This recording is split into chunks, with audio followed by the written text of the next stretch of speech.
এই যে দেখো ছোট্ট বন্ধুরা, এ হলো অলি। অলি খুব ভালো মেয়ে, কিন্তু একটা বদভ্যাস আছে তার। দাঁত মাজতে একদমই ভালোবাসে না অলি। একদিন রাতে দাঁত না মাজতেই অলি ঘুমিয়ে পড়ল। আর তখনই ঘটল এক আশ্চর্য ঘটনা। স্বপ্নে অলি পৌঁছে গেল এক জাদুর জগতে।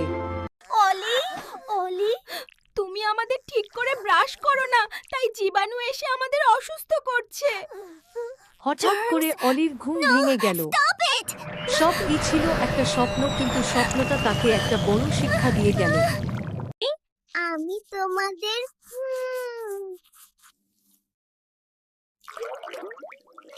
খুব যত্নে রাখবো, কথা দিলাম। দাঁত মাজলে দাঁত থাকে সুস্থ, হাসিও হয় সুন্দর। অলি এখন আর দাঁত মাজতে ভুলে না, বরং সবার আগে ব্রাশ করে।